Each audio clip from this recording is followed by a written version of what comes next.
Bem-vindos ao Psipod, onde batemos um papo sobre saúde mental. Eu sou Amanda Bessamar. Eu sou Luciane Bessamar. E estamos hoje com duas convidadas super especiais. Estamos recebendo hoje a Cíntia Machado, que é psicóloga, especialista em psicopedagogia e neurolinguística. E a Alessandra Marassi, professora, fonoaudióloga, psicomotricista e facilitadora em comunicação não violenta. Bem-vinda, meninas. Obrigada, é um prazer estar aqui. Obrigada pelo convite. Um prazer enorme receber vocês, amigas de trabalho aí, de jornadas, né?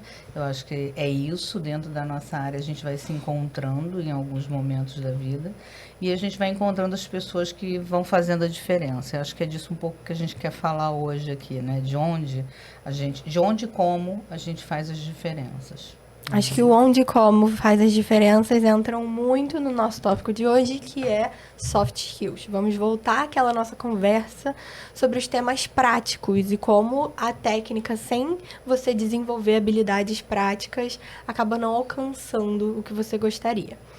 E aí, para começar, meninas, eu acho que vocês têm uma trajetória muito rica para trazer para a gente nesse sentido. Eu queria entender, assim, dentro dessa trajetória, o que vocês entenderam que foi mais marcante para um momento que vocês entenderam, assim, a técnica não é o suficiente. Tem outras habilidades aí que a gente vai precisar. Bom, assim, primeiro é um prazer, né? Obrigada pelo convite, estar aqui, trocando um pouquinho. Acho que é isso, quem faz a diferença, né? E ao longo da trajetória a gente pensar junto o que é melhor, né? E falando de habilidades e habilidades essenciais, eu acho que para o trabalho, né? Para o dia a dia, para a nossa prática, até porque a gente vem da educação, né? Então, somos professoras antes de tudo. E eu vi a necessidade, assim, não dá para lidar só com a técnica. Você, quando trabalha em equipe, trabalha com famílias, trabalha com pessoas, principalmente, né? Eu acho que o autoconhecimento é fundamental. E buscar esse autoconhecimento, buscar entender o outro, se entender no primeiro momento, assim. Então, são habilidades que precisam fazer parte do nosso dia a dia, né? Quando a gente atende famílias, atende pessoas, trabalha com uma equipe, a gente tem uma equipe multidisciplinar, né? A gente já trocou tanto, né, Luciane? Então, acho que são habilidades fundamentais. Não dá para ficar só com a técnica. O meu conhecimento é técnico e aí eu vou lidar com isso no meu dia a dia, mas é todo o embasamento que eu preciso, assim, de regulação emocional, de autoconhecimento, de trabalho em equipe, de colaboração, de entender o outro. Então, eu acho que é fundamental. Muito interessante, Cíntia, você trazer o autoconhecimento. Eu acho que é um dos que eu particularmente mais gosto de falar, das soft skills. E aí, eu queria saber se você não teria um exemplo, assim, de algum momento da sua trajetória em que você entendeu que o seu autoconhecimento fez uma diferença ali e foi necessário ali.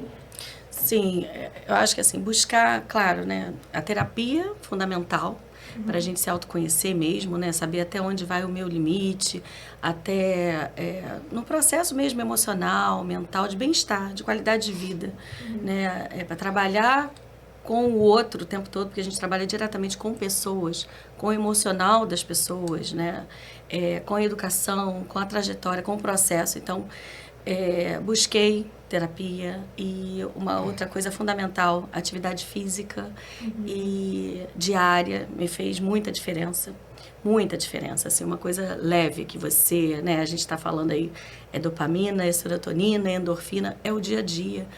E buscar, sabe, qualidade de vida dentro desse dia a dia, de buscar terapia, de boas relações, de pensar positivamente, né, buscando o melhor, até para você lidar com as pessoas e com os desafios do processo emocional das outras pessoas, você tem que estar bem, né? Então, buscar o autoconhecimento foi fundamental. Eu vou brincar um pouquinho para a gente dar uma relaxada, né?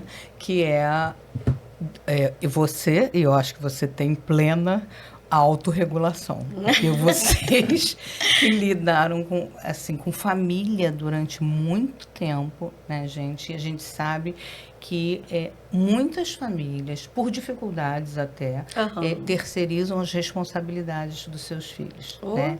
E quando você chega numa reunião em que a família está ali muito mais para apontar os erros, né, do que efetivamente para somar em relação ao desenvolvimento do filho, é preciso que você tenha, de fato, né, uma soft skill muito maior para você lidar, porque nenhuma técnica sustenta isso. Né? O que sustenta é esse lugar que vocês ocupam, na verdade. Eu fico pensando, quando a gente lida com pessoas, né, e com, às vezes, pessoas com tantas dores, porque, na verdade, todos nós temos, a técnica, ela é importante para o que a gente vai desempenhar, mas ela não faz sentido se a gente não constrói esse espaço de confiança. Né? Que é nesse espaço que você consegue abrir no outro que você consegue ver uma transformação. E aí você precisa tentar investir nesse espaço, mas você precisa estar aberto também na tua capacidade de ouvir o outro, né? De abrir, de não estar cheio de certezas, cheio de técnicas, porque aí você também não abre o espaço para entender o por favor do outro, né? Então, assim, eu percebi muito essa habilidade, tanto ali no lidar com as crianças, que, assim, uma terapeuta, uma professora, o profissional que for, cheio de técnica, que não consegue realmente chegar, não vai chegar, né? O trabalho não vai funcionar. Eu visualizo, e com os pais, a mesma coisa. Muito e faço analogias, né? Então, agora, eu te ouvindo, eu fiz uma analogia assim, a técnica é o cenário. Né? E agora a atuação, de fato, é a soft skill. Não tem jeito. Né? Isso. E o professor, o terapeuta, o fono, que só tem a técnica, não avança não no tem processo. Atuação na situação, não avança. Não há processo, não vai, não né? há avanço. Não tem como, né? Não tem o diferencial, né? Sim. Que olhar para aquela criança, para aquela família, para o grupo todo, porque é multi, né? Ainda mais quando se lida com educação e atendimento às pessoas. Você está lidando com o pai, com a mãe, com a criança, com quem cuida, né? Você falou da terceirização, né, Luciane? Como terceirizam, e são tantos profissionais, e são tantas atividades que essa criança faz. E aí, se você vem só com técnica, o processo não avança. Sim. Você não vê a diferença, né? A evolução. E o quantas vezes o papel de vocês, assim, como coordenadoras, às vezes, teve que ser o de amarrar isso tudo mesmo, né? De aglutinar todas essas coisas. Às vezes, famílias que chegam, eu sei porque eu vivo isso como diretora de instituição, não é escola, né? Mas eu vivo isso, assim, a família tem a nossa equipe, tem a outra equipe, tem a outra equipe que trabalha junto também, que tem todo o direito, toda a família tem o direito de ter as equipes que quiser, os profissionais que quiser, mas esses profissionais precisam conversar, né? Isso tem que ter uma troca, gente, porque senão é louco, é a mesma coisa que você está puxando uma pessoa para cada lado, né? E não tem cabimento isso. Nossa, né? Isso é fundamental, essa troca, né? Acho que eu quero pontuar e resumir aí 3 falas que vocês trouxeram, que eu achei que são muito boas e curiosas, assim. A primeira, o entendimento do papel da atividade física. Eu acho que é a primeira vez que a gente fala isso aqui na Soft Skill, né? E eu acho que talvez a gente precise incluir isso no nosso repertório quando fala de Soft Skill. Sobre o como a gente, inclusive, como profissionais da saúde, a gente preza tanto esse discurso para os nossos pacientes, mas o quanto a gente também precisa disso pra gente. Sim. O como esse fazer modelo disso também é importante, né? Então, acho que a questão da atividade física, eu super me identifico, Cíntia, eu acho que a atividade física me faz muito bem, e hoje eu consigo uma rotina de um outro lugar, assim, que me traz esse lugar da regulação, que foi um ponto que a gente trouxe muito bom também, né? E se regular, eu acho que tem múltiplas influências. E eu acho que a atividade física tem um papel muito grande. Vocês falaram, entre outras coisas, que tem um papel muito grande. Sim. Mas o que ficou pra mim dessa fala de vocês, 3, que ficou de uma forma muito interessante e curiosa, é que a escuta, como a Alessandra falou, tem que ser para todos os lados. E o como é curioso que a técnica é fala e a prática é escuta. É curioso, né? Porque você pensa em prática, você acha o quê? Que você vai praticar e fazer alguma coisa. E a escuta é muito mais passiva. Então, é quase contraditório e paradoxal, né? Na verdade, a prática é dar um passo para trás. não fazer e não necessariamente fazer. É muito curioso isso. E acho que isso constrói muito bem com essa nossa ideia, assim, do quando eu compreendo, o quando eu preciso da soft skill, né? O quando eu entendo que eu tenho que começar a fazer prática e não técnica. Acho que tem uma galera chegando muito técnica que fica muito no anseio de se colocar para muita coisa, né? Eu me encaixo nisso um pouco às vezes. E aí a minha mãe vem e me chama atenção, muitas vezes nesse sentido, assim, que talvez a família não precisasse ouvir o trabalho técnico excelente que você está fazendo ali naquele momento. Mas uma coisa que eu sempre falo da psicologia, por exemplo, é que acaba que para muita gente é uma coisa muito solitária, né? E aí, se a gente não se regula nessa solidão de com quem que eu vou trocar, então, dessa parte técnica, com quem que eu vou mostrar que o meu trabalho está sendo feito desse jeito tão legal, a gente não consegue chegar efetivamente no lugar de escuta com consistência e com esse lugar de não incômodos pessoais, né? Então, acho que tudo isso se soma para todas essas habilidades e soft skills. E eu acho que eu queria ouvir de vocês também, e acho que vocês vão ter que mexer aí nas gavetinhas e baús da memória para lembrar aí começo de carreira de vocês, assim, o que vocês entendiam para vocês pessoalmente que foi muito desafiador nesse processo de adquirir as soft skills? Quer começar, Alessandra? Tô pensando, eu vou começar, então, porque eu começo de uma maneira descontraída. Eu vou começar dizendo assim, eu me formei com 23 anos. Só que eu sempre tive um espírito mais velho, né? Então, eu dizia assim, eu tinha que parecer mais velha. Juro que eu pensava assim. Porque as pessoas não me dão credibilidade. Eu sou boa, eu sei fazer. Amanda, mas as pessoas não me dão credibilidade. A gente conversou disso no off. E aí eu ficava pensando, aí um dia eu pensei, cara, que isso, né? Também não é esse o caminho, né? Eu não vou ter que esperar ser mais velha para que tenha credibilidade. Então eu vou ter que aprender a fazer isso aqui com o que eu chamava do meu jogo de cintura, de compreender, né? Então uma coisa que eu faço com muita facilidade é tornar aquele ambiente, e eu a cada 45 minutos eu faço isso, e eu consigo fazer hoje com muita, obviamente, destreza, o lugar mais especial para aquela pessoa. Seja para ela trazer a raiva dela, seja para ela trazer a dor dela, seja para ela trazer o que for. Mas aquele horário e aquele lugar é o lugar mais especial para aquela pessoa. E isso faz toda a diferença, desde do meu pensamento até a minha ação. Né? Quando eu priorizo isso, desde o meu pensamento até a minha ação. Por isso, eu contraponho, às vezes, a questão da técnica, em hipótese alguma, colocando a técnica ou desvalorizando a técnica, em hipótese alguma, mas eu contraponho porque se eu vou para uma sessão com toda a técnica pronta, eu deixo de dar o lugar especial para aquela pessoa. A minha técnica ou o que ela fez na sessão anterior não pode ser a prioridade. Eu preciso ter isso como carta na manga, não como prioridade. A prioridade é o que essa pessoa está trazendo de demanda para mim. Né? Então, entender esse lugar, né, lá de jovem e começar a fazer essas conexões, para mim foi o que fez toda a diferença para a minha vida profissional. Você falando isso, primeiro, eu também adoro essas analogias, né? E eu gosto muito dessa coisa quando a gente fala, que assim, o copo, né? Se eu tô com o meu copo tão cheio de certezas, com a minha técnica, eu sou o poder, né? Eu estudei tanto, eu tenho... E aí eu vou chegar ali e eu não tenho espaço para receber o outro. Eu preciso dar uma esvaziada nisso. Então, eu acho que a técnica ela é fundamental. A gente precisa se preparar, mas não existe transformação se a gente não investe nessas relações. Porque é a relação que vai fazer a diferença, né? Às vezes, uma pessoa que tem uma abertura muito grande, uma escuta, esse espaço que você falou, do outro chegar. Então, pensando assim, entrar, né? Pensando num exemplo, né? Eu acho que eu tenho vários exemplos, mas assim, de como você produz assim uma modificação numa equipe quando você abre o espaço para que ele seja ele, né? Que não é a pessoa que está cheia de certezas que vai, mas você abre e mostra que o outro tem importância. Ou para uma mãe que às vezes você vê, mas você mostra que você está escutando o que ela está te falando, que aquilo que ela te traz é importante. você quer ouvir, você abriu esse espaço.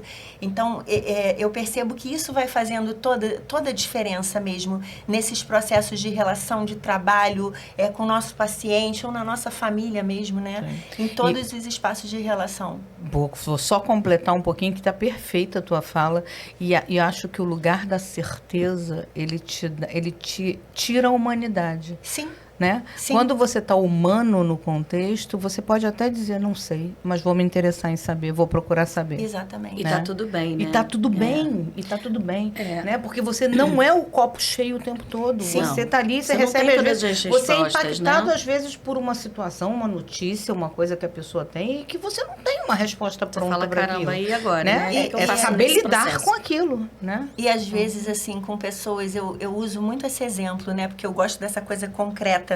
Trabalhei muito tempo com educação infantil, então não tem criança, como. então parece que... E assim, com pessoas, amigos ou os meus relacionamentos pessoais, às vezes eu quero dizer algo que tá gritando em mim, eu vejo que a pessoa entrou naquele modo defensivo, né? Que não vai ter, eu falo, abre um espaço... Dá uma esvaziada para eu poder entrar, me escuta, né? Então, com algumas pessoas que já estão acostumadas, peraí, não vai dar pra gente fazer isso agora, a gente faz daqui a pouco, né? Mas Muito bom. é essa capacidade mesmo de você não ter todas as certezas. Porque ter muita certeza é chato pra caramba também, né? Pensa, que responsabilidade, Sei eu tudo, sei né? tudo, Sei tudo. eu tenho, não dá. Então, assim... Eu né, colaboro assim com vocês. A técnica, ela é fundamental, né? A gente precisa, fundamental é necessária. A gente fala tanto né, em grupo de estudo, a gente senta e estuda, pega um caso e estuda e troca uma com a outra, ou então né, busca pessoalmente ali uma técnica para cada caso. Só que naquele espaço, quando você deixa o outro entrar, que você vê o processo, né, que você falou em 45 minutos, fazer com que aquele espaço seja especial para aquela pessoa, para aquela criança, para aquele adolescente. É um espaço de fala, de escuta, de troca, vamos juntos. Se despir, né? Porque assim, eu não posso ter todas as certezas, porque para cada um vai ser diferente. Uma mesma técnica de formas diferentes, né? O que eu vejo com as crianças, né, que eu estou ali no dia a dia, com os adolescentes, e para cada um, o que eles trazem é muito fundamental, é precioso, é a vida, a emoção, passa pela emoção para eles. Então, se eu trago só técnica e vamos lá, agora não, né? Como não quero te ouvir agora, peraí, deixa eu preparei isso, então vamos continuar com isso. Não é assim. No meio desse processo pode acontecer ali, né, variáveis que vão despir totalmente. E você falou, eu tenho direito de falar, não sei, peraí. De ser surpreendida, né, por uma notícia que uma mãe traz. Inclusive, até citando um pouco aí da prática, eu tô com um caso e assim bem delicado, né, da menina 6 meses fora da escola, e agora eu recebo na sexta-feira uma foto dela ganhando lá uma medalha da UBMEP, mas com os pais, toda feliz e frequentando um espaço novamente social, assim, que estava há 5, 6 meses, né, fora da escola, porque não conseguia. Então, assim, isso é muito gratificante. Isso é muito gratificante, é fazer o diferencial, né? Então, ter esse espaço, claro, tem a técnica toda, embasando a gente, né? Mas para cada um vai ser diferente. Eu vou repetir que eu gostei dessa minha analogia. A técnica é o cenário. É isso aí. Nosso paciente, o ator principal. E nós, as nossas soft skills, são os coadjuvantes da situação. Sim. Os atores coadjuvantes. E a Amanda trouxe, né, a questão da atividade física. Assim, hoje eu pergunto, porque sabemos que hoje as crianças estão aí com a agenda cheia, né? Tem 1000 atividades no dia. A criança não tem mais ociosidade, ela não brinca mais. Ela não brinca mais de pique, ela não corre mais, ela tem horários. E aí, que atividade física ela faz? Onde tem aí uma natação? Onde tem uma corrida? Onde tem uma brincadeira? Onde tem um pular-corda nesse dia a dia? Né? Onde tem o brincar mesmo, assim, e uma atividade física, porque é a qualidade de vida. Então, é multi, né, fatorial. Então, quando você fala de autorregulação, quando você fala de flexibilidade, de autoconhecimento, a criança precisa entender também o limite dela. E a atividade física, eu acho que entra aí, sabe, Amanda? Nessa busca dessa qualidade de vida, nessa saúde mental. Né? Acho que é por aí. É um pouco de tudo, né? Sim. a soft skill é um pouco de tudo, né? O que é muito interessante, porque parece que as pessoas ainda não estão prontas para falar sobre isso. Porque vai ter muita gente, com certeza, que vai defender que mas vocês querem falar de prática e a técnica das pessoas ainda nem tá tão boa assim. Tá, mas não tá tão boa pra quê? Porque sem prática ninguém vai a lugar nenhum. Exatamente, é uma boa pergunta. É a prática que refina a técnica ou é a técnica que refina a prática? Pois é. É uma boa pergunta, né? Você falou, né, Luciane, da tua trajetória, acabou que eu não falei muito aí da minha. Eu comecei como professora também, né, lá, professora de educação infantil, fiz o normal, fiz o adicional, me especializei depois, e aí veio um pouco da prática e da teoria junto. E na hora de fazer os trabalhos pedagógicos, né, a professora, Cíntia, o tempo todo você traz o humano. Você olha para o humano, para o comportamento, para o emocional, para a família. Eu não vejo você no pedagógico, porque a minha ideia lá atrás, com 20 anos, era fazer pedagogia. E aí essa professora teve um diferencial na minha vida, que ela falou assim, olha, você é boa no pedagógico, você faz muito bem feito e tal, né? Estruturalmente ali, tudo bonitinho, que a gente tinha que fazer tudo, né? Na educação infantil, janelinha do tempo, aquela coisa toda, e monta uma aula maravilhosa no segundo ano. Porém, o comportamento humano me chamava atenção, né? Aquela criança ali naquele recreio, as relações. Você já pensou em fazer psicologia? Eu falei, acho que não, vou buscar. E aí eu fui entender, e aí eu acho que a autorregulação vem, Vamos chamar a atenção de uma coisa, olha que professor com soft skills sensacional. Sim. Uma professora que aponta para uma questão sua. Nossa, maravilhosa. Que faz o roteiro da sua vida. Sim. Gente, muito sensacional. E aí eu fui buscar, isso, eu falei, né? realmente, o pedagógico para mim não é o primordial. Eu acho que olhar para aquela criança que está aprendendo, e aí vem o encontro da psicopedagogia, né? O prazer de aprender, o que vai delimitar essa trajetória. E aí foi olhar mesmo para o humano, né? Muito bom. Imagina se essa sua professora não conseguisse se desprender da técnica dela. Porque não foi nem um pouco técnico isso que ela fez. Ela teve um olhar para você muito individual e muito específico ali dentro do seu contexto. Né? Porque eu estaria ali para cursar pedagogia, né? E ficando preso na técnica, ela poderia até ter visto essa sua postura como uma coisa negativa. Tipo, Cíntia, se concentra no pedagógico. Verdade. Não, Cíntia, olha, vamos observar o contexto aqui todo. Vamos entender o seu funcionamento, né? Isso é muito se desprender da técnica. Sim. E eu acho que quando a gente fala disso, pode até ter um nome específico, mas é o olhar curioso, né? É o olhar com interesse, é você abrir... Cuidadoso, né? Cuidadoso. Eu tô percebendo, eu tô curiosa em relação a essa tua prática. E aí eu quero vem, descobrir. A empatia, e aí a pessoa olhar, tem... a colaboração, né? Sim. Tudo isso como parte de uma escuta, porque escutar é isso. Escutar é a coisa mais passiva e ativa ao mesmo tempo de todas, né? Sim. Estar curioso é muito ativo.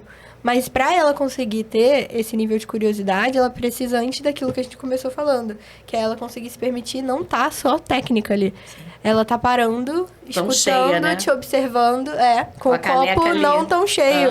Exatamente, o copo dela não tava cheio, porque se tivesse, não teria tido espaço para te olhar dessa maneira. Sim. Muito, muito legal. E aí eu acho que a gente pode ir perpassando e pensando agora, gente, no como vocês entendem que essas habilidades não técnicas se destacam no dia a dia, mas eu acho que a gente pode trazer de um lugar de crítica também, né? A gente entende que hoje existe um cenário aí, por mais que tenham pessoas abençoadas como essa professora, a gente também tem um cenário muito difícil atual na saúde e educação, do como as pessoas se prendem a técnicas, protocolos, tradicionalismos que impedem que muitas das evoluções e necessidades aconteçam nesses espaços, né? Eu acho que vocês que trabalharam em escola, e aí eu tiro meu chapéu completamente, porque eu não sei se eu conseguiria, vão mais do que ninguém saber trazer um olhar sobre isso, né? Eu fico pensando se a escola, de uma forma geral, né, do jeito que a sociedade apresenta isso, ela não vai um pouco na contramão, né? Porque a gente observa que as crianças são inseridas em lugares onde se preza a competição, né? Essa questão dos rankings, do eu sou o melhor, eu preciso apresentar resultados. Então, o que é valorizado muitas vezes em muitos espaços são só as técnicas, as habilidades, e aí depois esse sujeito que cresceu dessa forma entra no seu ambiente de trabalho, e aí nesse ambiente é necessário outras habilidades. E ele não foi acostumado, é uma nova língua para ele, né? Então, olha que crueldade.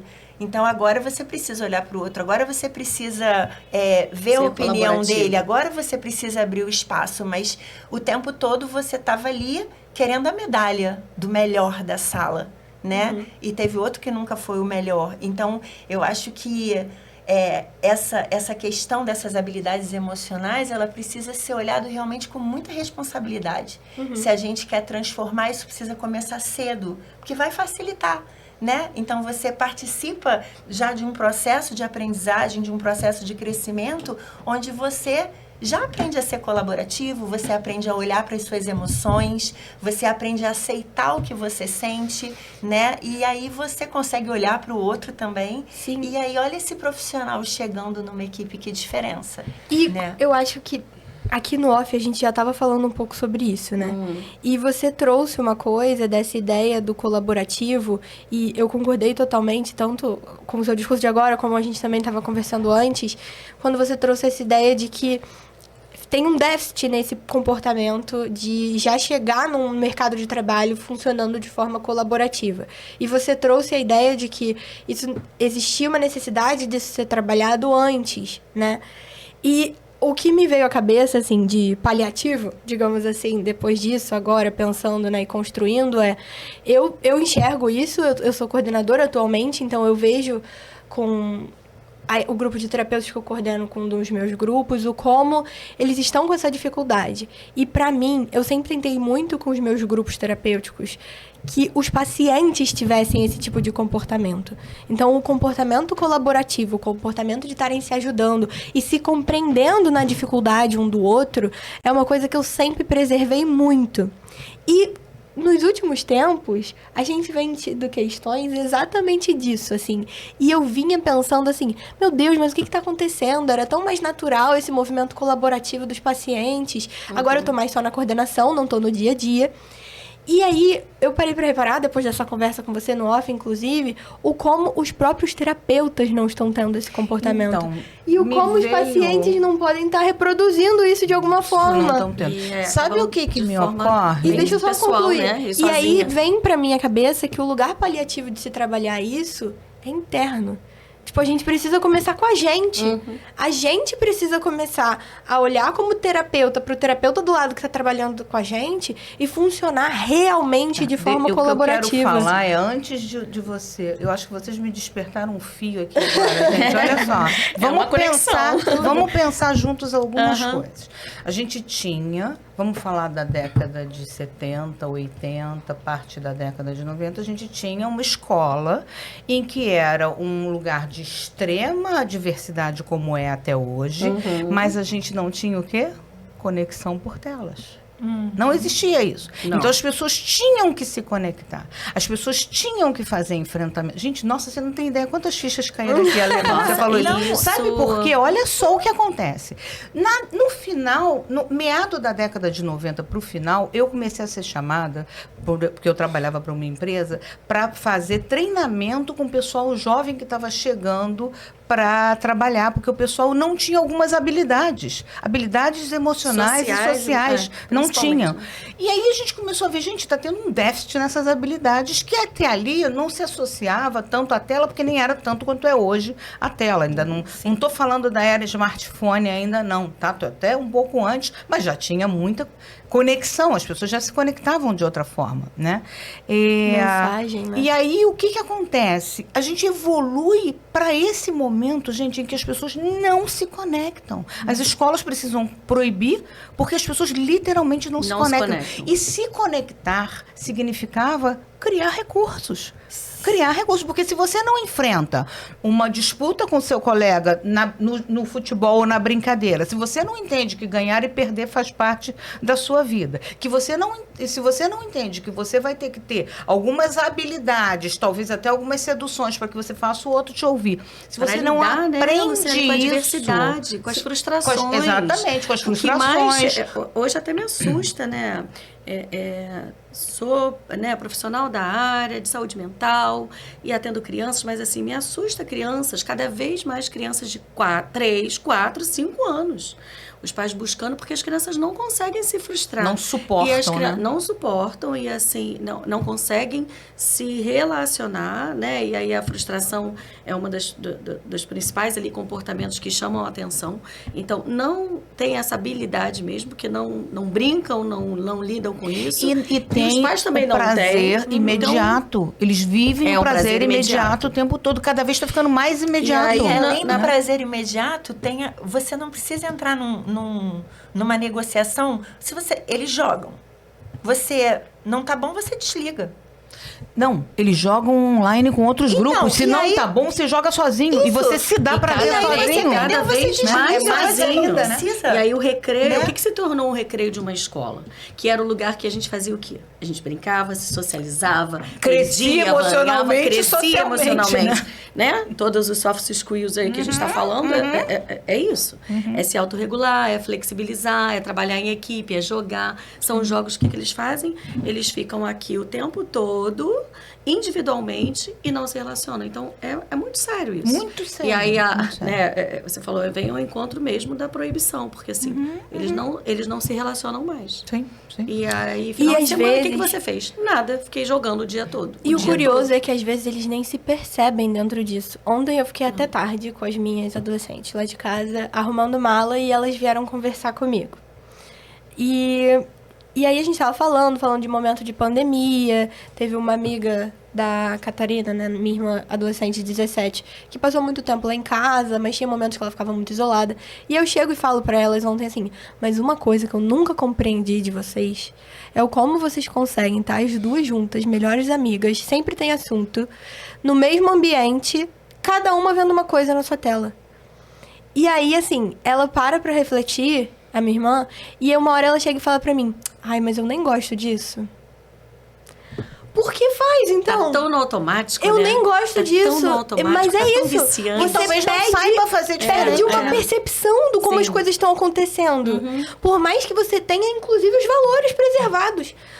Atravessa os valores. Porque se torna uma coisa tão comum e tão dentro da sua percepção. Estar na... Ó, a Karine ali tá se identificando, né, Karine?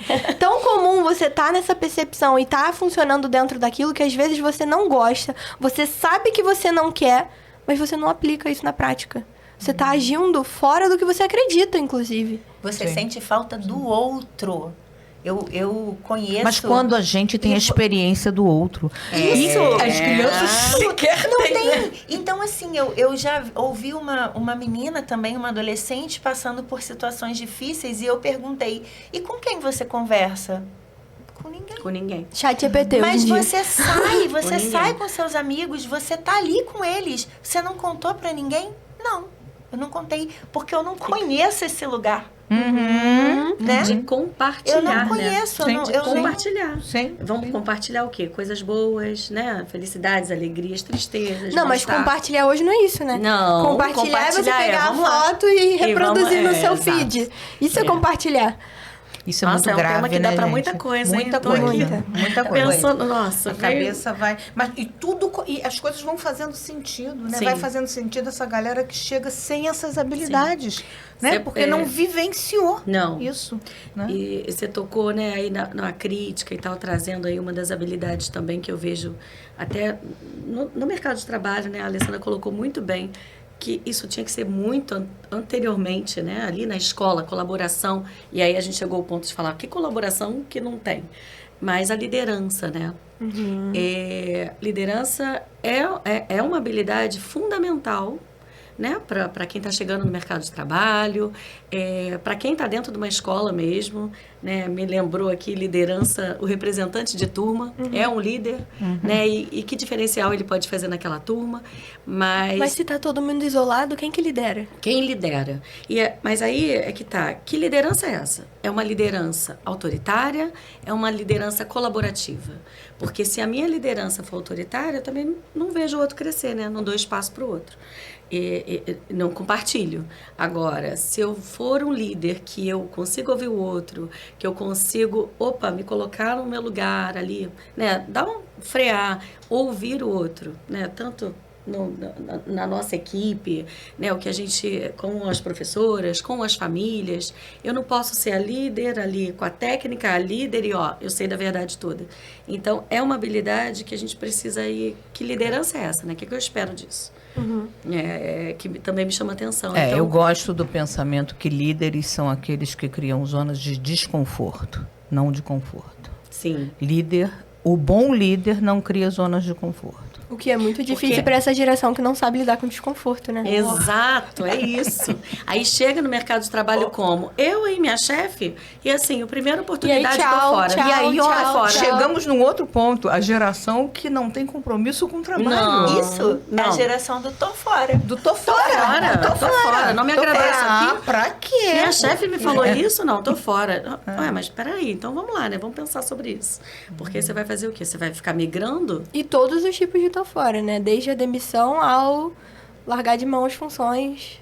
Sim. Não, isso não vou fazer, já que reclamou que eu fiz do meu jeito e não pode ser, então não vou fazer mais. E cai até nessa coisa, gente, de por que o trabalho entra num lugar tão sacrificante, né? Porque ele acaba exigindo coisas que você não tem naturalmente, né? Você não construiu naturalmente. Então, ele se torna um lugar muito sacrificante. Eu costumo falar para os jovens que eu atendo, assim, que estão até, às vezes, alguns em processo de avaliação, né, com orientador profissional, ou não, mas estão buscando entender ali uma profissão e tal.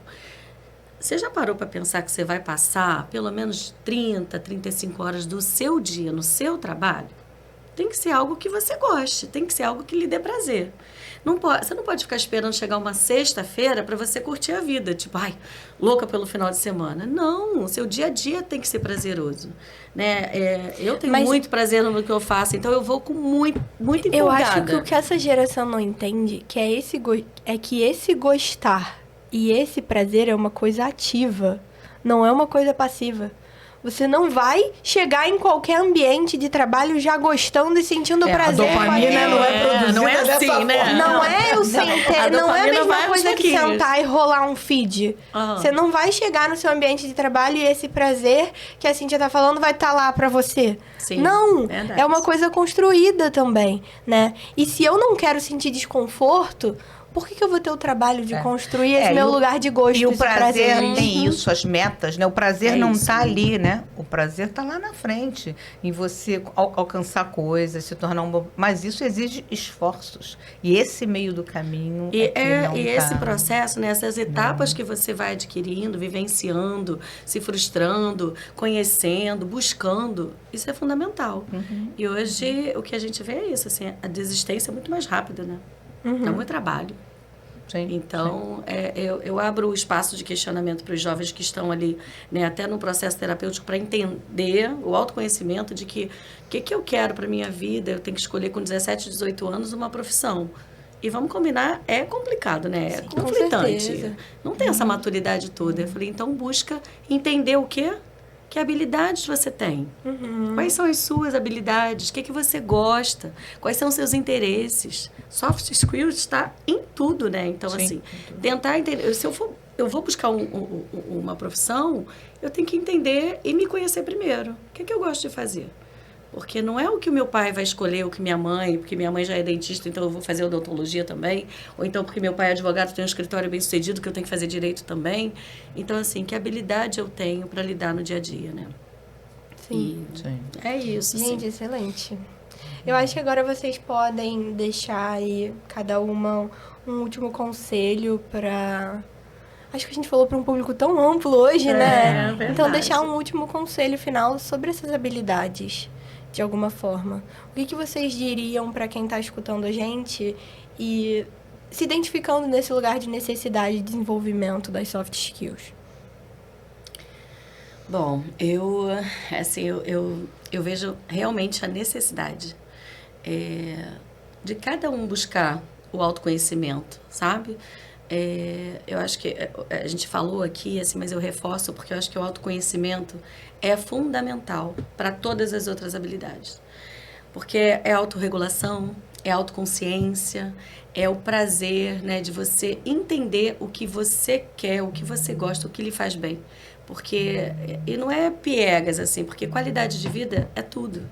Então, se você tem uma qualidade de vida, dentro daquilo que você conhece em relação a você, você vive mais tranquilamente, sabe? A sua saúde mental tá em evidência. Eu acho que se a gente não tem isso, e aí a gente luta contra, né, um dia a dia que é pesado. Então, eu acho que as habilidades, o autoconhecimento, né, ter a empatia também acho que é fundamental, se colocar sempre no lugar do outro, que a verdade não é nossa, né?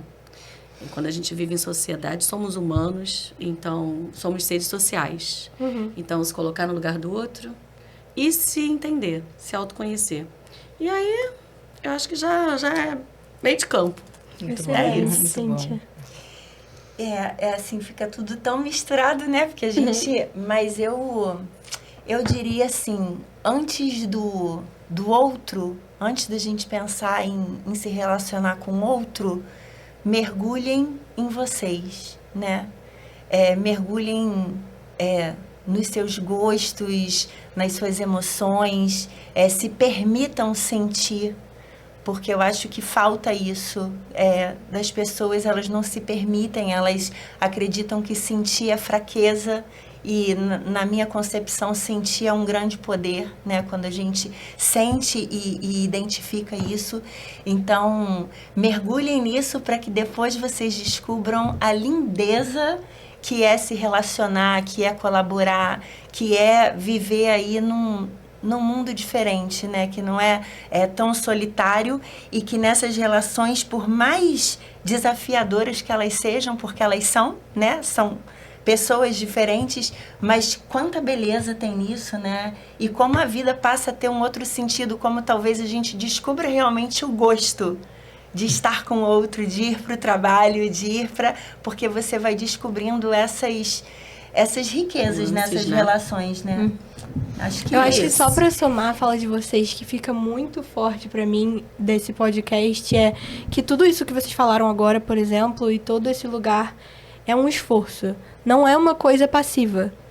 É uma prática, é correr atrás de tudo isso, né? É se permitir, né? Eu quero deixar do saldo daqui nosso uma preocupação minha, que é com as famílias, com os pais, né? Quem sabe uma reflexão, né? Como as meninas tão bem falaram das reflexões, se você está conseguindo que seu filho de verdade crie essas forças internas para poder lidar com a vida e lidar com os contextos da vida.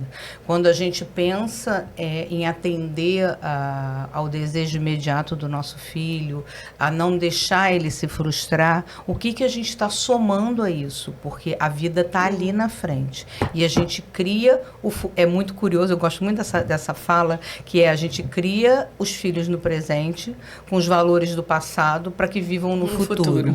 Então, acho que a gente não pode esquecer isso. Nossos filhos vão viver no futuro. E o que é? Quem vão ser eles? Se eu espero que meu filho seja uma pessoa forte, que desempenha bem a vida dela, que busca caminhos saudáveis, eu preciso plantar agora. Porque a gente só colhe o que planta. Não tem jeito. É isso. Não Muito dá pra dar bem, todas as gente. respostas, Meninas, muito né? obrigada. Brilhante. Acho que ficou muito Queridas, bem colocado. acho que esse tudo bate-papo aqui. dava pano pra manga aqui pra gente ficar. Com certeza. A gente só vai abrindo as comportas, né? Muito obrigada. Adorei participar, Super foi muito valeu. bom. Bate-papo muito bom. Gostoso, leve, profundo, né? Acho que teve todas as características boas. Então ficamos por aqui por hoje, galera. Não se esqueçam de se inscrever no canal, ativar a notificação, curtir o nosso vídeo. A gente vai deixar as informações das meninas aqui embaixo, se vocês quiserem encontrar mais elas, saber mais do trabalho delas. E a gente se vê na próxima. Tchau, tchau. Um beijo, até a Tchau, próxima. tchau. Beijo, tchau.